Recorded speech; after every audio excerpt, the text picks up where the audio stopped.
मुख्यमंत्री जी की जो भाषा थी एक किसी जज को लेकर, मैं समझता हूँ जिम्मेदार पद पे किसी भी जिम्मेदार व्यक्ति को इस प्रकार से नहीं बोलना चाहिए, लेकिन वो उनके अहंकार को प्रदर्शित कर रही है। भाषा संवाद तो 4 साल पहले करते, लोगों से बात करते, पूछते, फिर काम होते।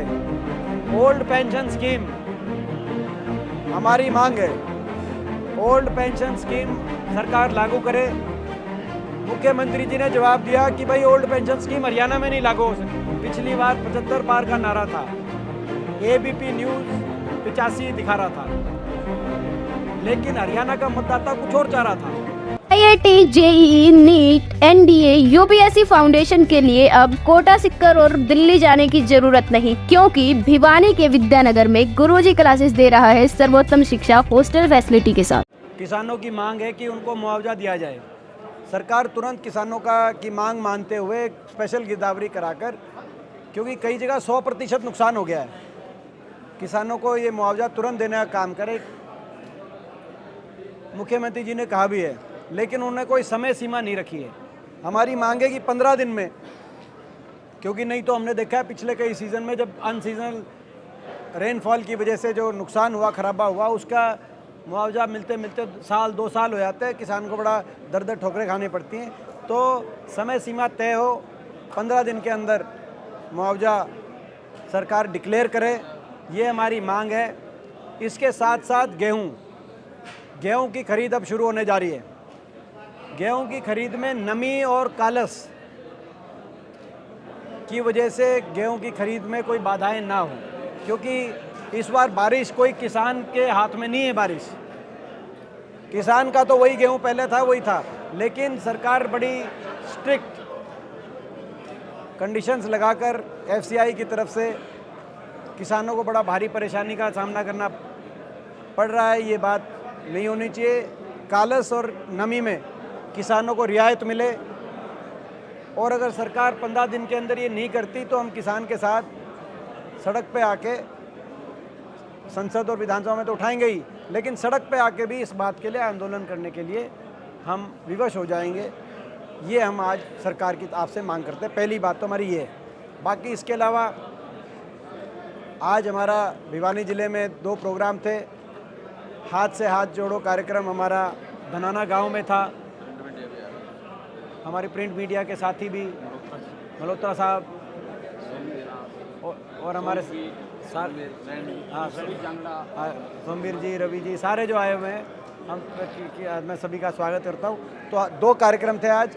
हाथ से हाथ जोड़ो कार्यक्रम धनाना गांव के अंदर बेहद सफल कार्यक्रम रहा, रिकॉर्ड उसमें हाजिरी रही। धनाना कार्यक्रम में आपका फ़ोटो भी आई होंगी, नहीं तो आ जाएंगी। और उसमें मैं हमारे पूर्व सीपीएस रामकिशन फौजी जी का भी बहुत बधाई देता हूँ। उनके बड़े अथक प्रयास रहे उस कार्यक्रम को सफल कराने के लिए, सफल बनाने के लिए। और आज हमारा एक संवाद कार्यक्रम जो अभी आपने देखा, मैं अशोक ग्वानीवाला जी को विशेष बहुत बधाई देता हूँ। विशेष रूप से इनके प्रयासों से इस संवाद कार्यक्रम में भी भिवानी शहर की क्रीम यहाँ पे देखने को आई। अलग अलग मार्केट के प्रधान, व्यापार मंडल से जुड़े हुए लोग, अलग अलग वॉक ऑफ लाइफ के अलग अलग लोग यहाँ पे आए। और ये जो दोनों कार्यक्रम की सफलता इस बात का प्रतीक है कि आज चाहे शहर हो चाहे गांव हो, लोग बदलाव हरियाणा में चाहते हैं, सरकार से दुखी हैं, और बदलाव के लिए आशा और उम्मीद भरी नज़र से कांग्रेस पार्टी की तरफ हरियाणा प्रदेश की जनता देख रही है। अब आपके जो प्रश्न है वो हम प्रश्न के लिए हमने अपना बता दिया, मेन हेडलाइन भी बता दिया आपको, और हमारे दोनों प्रोग्राम भी बता दिए। आज आपका संवाद है, और एक तरफ सरकार का जनसंवाद, ये जो सरकार का जन संवाद है, मैं धनाना गांव में गया था,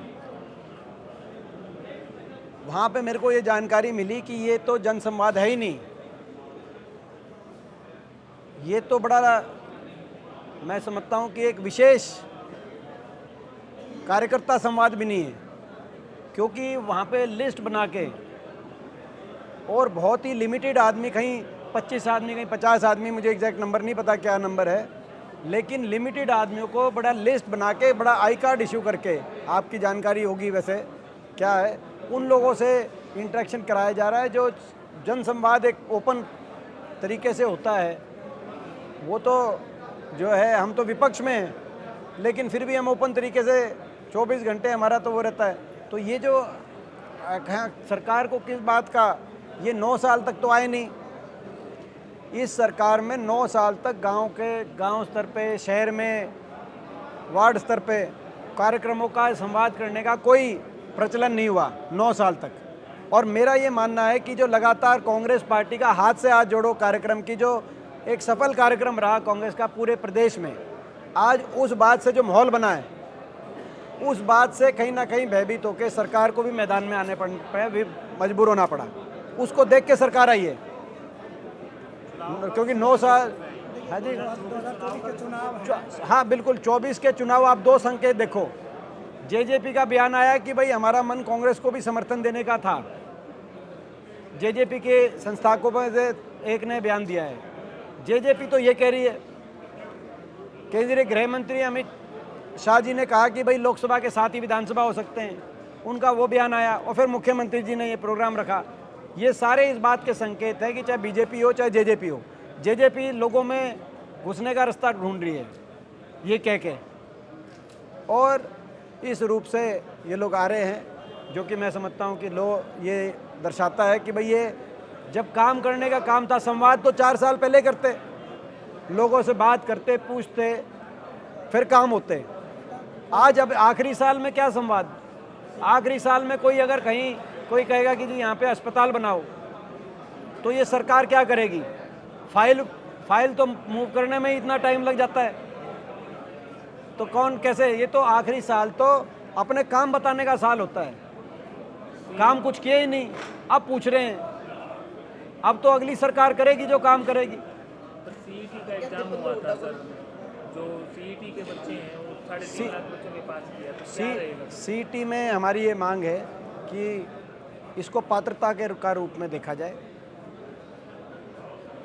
तो इसको उस दिशा में सीईटी के एग्ज़ाम को देखा जाए। सरकार ये जो बच्चों की यही मांग है कि सीईटी को पात्रता के रूप में सरकार ले, और हमारे जो युवा हैं उनकी उस मांग का कांग्रेस पार्टी समर्थन करती है। इन मुद्दों को लेकर चुनाव में जाएंगे, मुख्य मुद्दे क्या होंगे? तनाव में दिखाई पड़े हैं। जब जनसंवाद करें तो तनाव में दिखाई पड़े हैं। चाहे वो पुलिस की बात हो, चाहे वो देखिए, जो मुख्यमंत्री जी की जो भाषा थी एक किसी जज को लेकर, मैं समझता हूँ जिम्मेदार पद पे किसी भी जिम्मेदार व्यक्ति को इस प्रकार से नहीं बोलना चाहिए, लेकिन वो उनके अहंकार को प्रदर्शित कर रही भाषा। ये मुख्यमंत्री जी नहीं बोल रहे थे, मुख्यमंत्री जी के भीतर का घमंड बोल रहा था। ये वही घमंड है जो बीच बीच में बोलता है। ये वही घमंड है जब भगवान परशुराम का फरसा उनको दिया हासी हिसार के अंदर, तब उन्होंने, मुख्यमंत्री जी ने,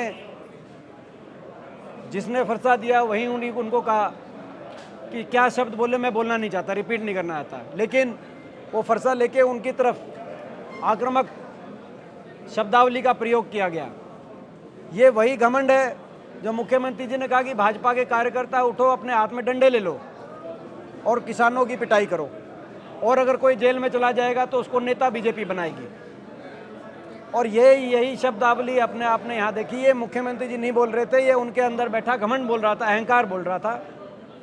ये बड़े दुर्भाग्यपूर्ण शब्दावली थी। आज जनता के समक्ष बोले कि जब जनता ने अपनी बात रखी तो उन्होंने कहा कि तुम मेरे से बड़े हो क्या, मेरे से बड़े हो, ऐसे शब्द में उस जनता हाँ, के सामने आज ये बोला कि भाई कि आप मेरे से बड़े हैं क्या। इस रूप से जो मैं समझता हूँ कि घमंड और अहंकार की भाषा नहीं होनी चाहिए। ये तो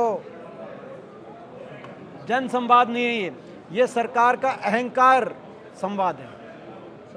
ये हम जन संवाद इसको नहीं करार देंगे, इसको अहंकार संवाद करार देंगे। अहंकार संवाद। 50 पैसे के लिए बढ़ोतरी हुई है सर। आज ये बिजली 50 पैसे बढ़ी है। हमारी सरकार में आपको पता है कि एक बड़े उद्योगपति समूह, जिसका नाम हिडनबर्ग रिपोर्ट में आ गया, राहुल गांधी जी ने प्रश्न चिन्ह उठाया कि देश की तमाम बीजेपी की सरकारें उसको फ़ायदा पहुंचा रही हैं। हम नाम लेंगे उस समूह का तो बीजेपी वालों को तकलीफ होती है। हमारे समय में अदानी ग्रुप के साथ ₹2.94 में 25 साल का समझौता करार हुआ था। बीच में 2019 में उस समूह ने बंद कर दी बिजली देनी, और हरियाणा सरकार ₹11 तक की भी बिजली खरीदने पे विवश हो गई बाहर से, और ₹11 तक की बिजली खरीद कर पूर्ति करी हरियाणा के उपभोक्ता की। कितना कर्ज बढ़ा हरियाणा पे, इसीलिए कर्ज बढ़ा है, जो कर्ज बढ़ने की बात होती है ना कि काम कुछ किया नहीं लेकिन कर्ज का कैसा बढ़ गया। और उसके बाद उसी समूह ने अब हरियाणा की कैबिनेट ने सप्लीमेंट्री समझौता कर दिया, जो आज तक देश के इतिहास में नहीं हुआ, क्योंकि पावर परचेज एग्रीमेंट सरकार के साथ 25 साल का होना, उसके बाद चेंज नहीं होता। लेकिन उसने सप्लीमेंट्री एग्रीमेंट करके उसको बढ़ाकर ₹3.20 कर दी बिजली, और 1400 मेगावाट बिजली आनी थी उसको घटा के 1100 मेगावाट पे ले आए, तो रेट बढ़ा दिया, बिजली कम। कहने का मतलब ये है कि ये कोई आश्चर्यचकित करने वाली बात नहीं है कि जो आज बिजली का 50 पैसे यूनिट, आज जो बिजली का जो दर है वो महंगा हुआ है।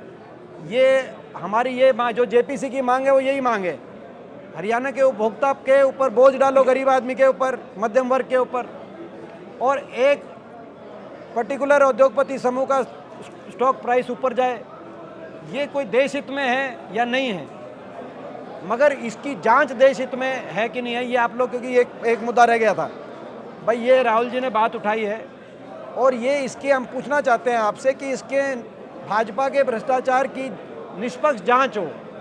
ये जांच की मांग करना कोई अपराध है क्या?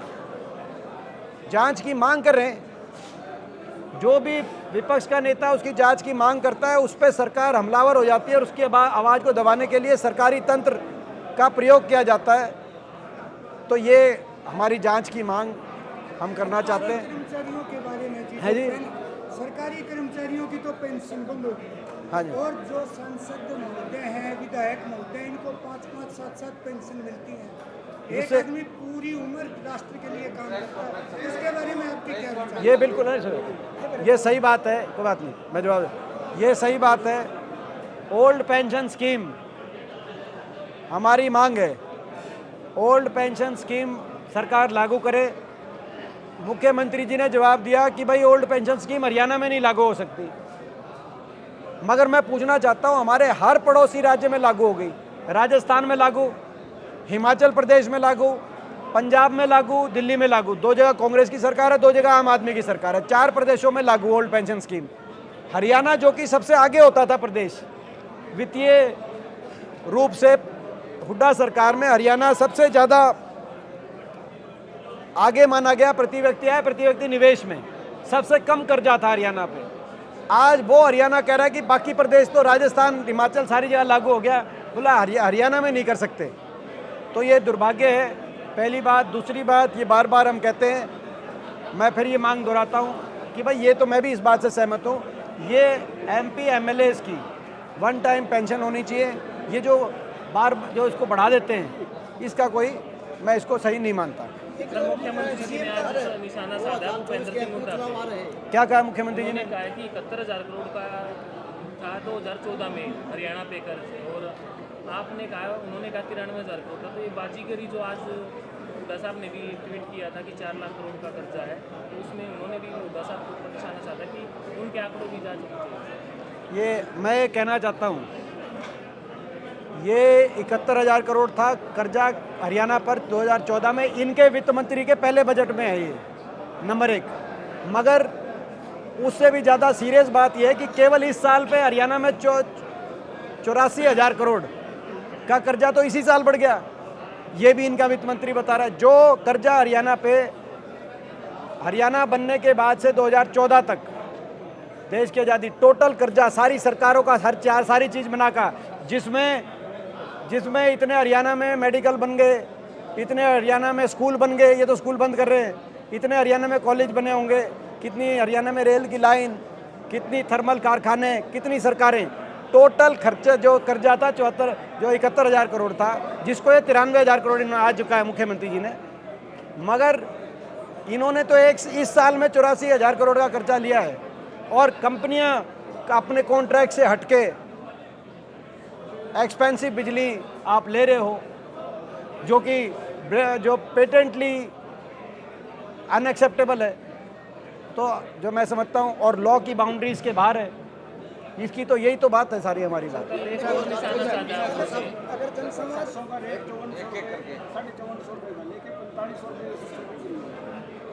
सरसों का जो रेट था, देखो इसमें दो बातें हैं, गेहूं और सरसों का रेट। सरसों फिर ये लंबा हो जाएगा वैसे, मगर सरसों का जो एमएसपी है, आज उस एमएसपी से 500 से 1000 रुपये कम किसान को मिल रहा है। सरसों में एमएसपी लागू की जाए, हमारी मांग है कि एमएसपी सरसों एमएसपी से कम एक भी दाना नहीं खरीदा जाए। गेहूं में इस बार पूरी वर्ल्ड मार्केट में 3000 से ऊपर भाव चल रहा है गेहूं का, मगर सरकार ने निर्यात रोक दिया। किसान ही क्यों मारा जाता है हर बार? इस सरकार ने जो निर्यात चल रहा था, जो अभी तक चल रहा, सीजन से पहले तक चल रहा था, तो यानी कि मिडल मैन एक्सपोर्टर उसका लाभ उठा रहे थे, अब वो निर्यात बंद कर दिया और एफसीआई ने 3 लाख टन गेहूं अपना ओपन मार्केट में एफसीआई ले आई, जिसकी वजह से जो मार्केट एमएसपी के ऊपर हो गया था भाव गेहूं का, वो दोबारा से, तो इसमें किसान मारा गया दोबारा। तो इस सरकार की बयान दिया है सर, इस सरकार की नीति तो अंदर चला गया, दूसरा भी अंदर जाएगा क्या? नौकरी के नाम पे। एक सीट तो अंदर डाल दिया। ये कब दिया बयान? कल दिया, भर्ती मामले में बयान भर्ती दिया को है लेकर गाँव दिया बनाना था, के अंदर तेलंगाना में ही दिया था सर। कि क्या? एक 10 साल की सजा काट चुका है और एक और काटने वाला है। इस प्रकार का बयान यार ये मेरे को देना बयान, पहले देखेंगे फिर जवाब दूंगा। निश्चित तौर से आपको याद मैं दिलाना चाहूँगा, पिछली बार 75 पार का नारा था, एबीपी न्यूज़ 85 दिखा रहा था, लेकिन हरियाणा का मतदाता कुछ और चाह रहा था। 40 बीजेपी, 31 कांग्रेस और केवल मात्र 3900 वोटों का फर्क, 3900 वोट्स हरियाणा जैसे बड़े स्टेट में। अगर हमारी ज़्यादा आती तो हमारी 36 सीट आती और बीजेपी 35 सीट आती। तो लोग इनके परफॉर्मेंस से पिछली बार इतने खराब थे, अब तो ये लुटेरी जेजेपी भी घुसी हुई है अंदर, तो बदलाव पक्का है, निश्चित है। तो इस बार कांग्रेस की कितनी सीट ऐसा कोई नारा लोगों की तरफ से आएगा।